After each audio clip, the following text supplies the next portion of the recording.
So, this is it. This is where we start our journey, my magic friends. That doesn't sound right. What if I say imaginary friends? I got so many of those already. Anywho, where were we? Oh, right. In this first lesson, I'm gonna give you a quick walkthrough. Yes, pun intended. Of my Illustrator and After Effects setup. This is mainly because you're gonna work with my files in the coming lessons. So, let's jump into it. Now, I'm counting on that you have some knowledge of how to split your character up in layers in Illustrator, so I will skip this part. But yeah, as you can see, that all the characters' body parts are split up in their own layers. The naming is, of course, entirely individual, but it's a good practice to keep it as logical and clear as possible, without curse words, in case you will share the file with some poor client. Hey Marcus. Yeah, so me and the team, we received your file here, and I have it open on my computer now. Okay, I just want you to listen here whilst I read some of the layers here we don't understand. Okay, so let's start from the first one. Layer 1 is called 1, and then we have 2, and then we have 2 copy, and then we have 2 copy 2, and then we have 2 copy 3, 3 copy 1, 3 copy 2, 3 copy 4. You see where I'm going with this, Marcus? Oh, yeah, well, in terms of limbs, I use double strokes, and credit to the student from my other course, the Science of Character Animation, who cracked this little technique.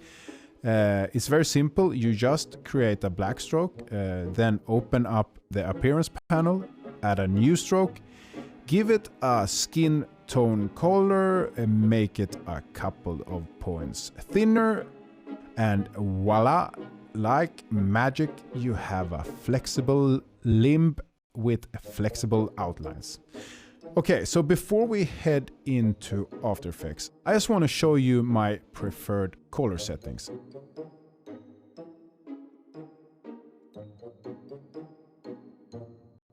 Now, the question on everybody's mind is, what the heck is Rec 709 Gamma 2.4? Well, I have no idea what it all means, but back in the day I had issues with my animation exports. They always appeared a bit bleached and colorless. Then I read somewhere that H.264 has gamma issues. Of course it has, and it can't show all the 256 colors in the RGB spectrum. I also read that this Rec. 709 Gamma 2.4 was the recommended setting for H.264, so here we are. But please proceed with caution, because if you don't have any color issues with your exports, then you should perhaps not change this color setting at all.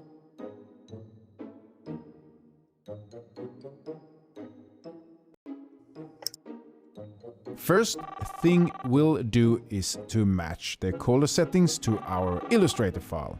Go to File. No. Project I think Settings. most people can see what I'm doing. Tap Don't say it. Color. Okay.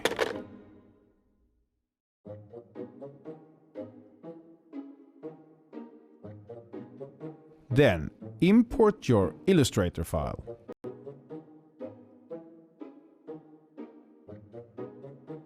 And open up the comp settings. Make sure you have 24 frames per second, 15 times 1500 in terms of the scale, and in terms of the length, we want it to be 5 seconds.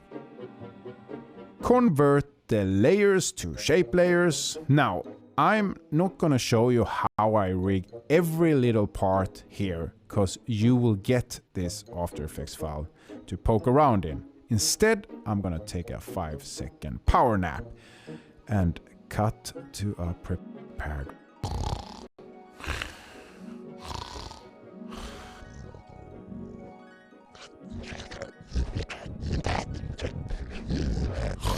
What is this? It's that rig. Well, here it is. See you guys next time. Kidding. Let's go over the important stuff. First of all, you'll notice the different layer colors. Yep, try to structure things as logical as possible once again. I, for instance, make all my main moving parts red. This way I can find them quickly.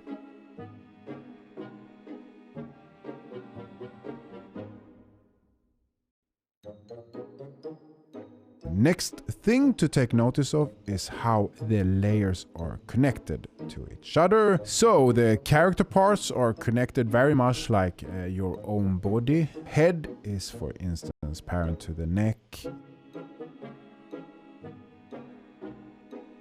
which is parented to the body,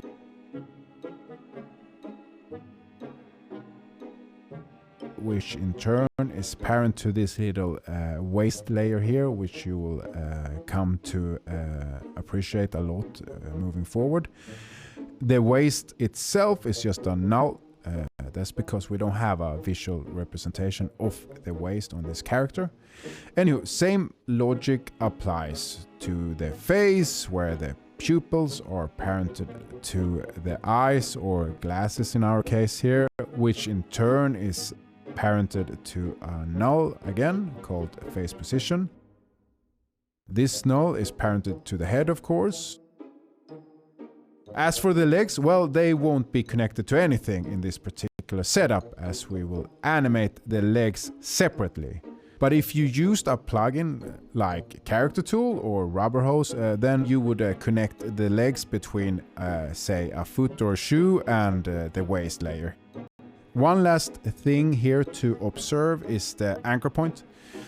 I tend to put it in or around the area of which a given part connects to its parent part. And the reason I'm doing this is because the anchor points are in this context the equivalent of joints in a body, if that makes any sense. Well, okay, so when my animation is done and I want to render, I use Adobe Media Encoder. In there, I set the format to H264. I tend to go with a video quality of around 7, and the audio I usually have at around 192 kilobytes per second. Now, this was very brief, but don't worry, because in the next lesson we'll time our first walk cycle. As for this lesson, well, it's over. Bye-bye.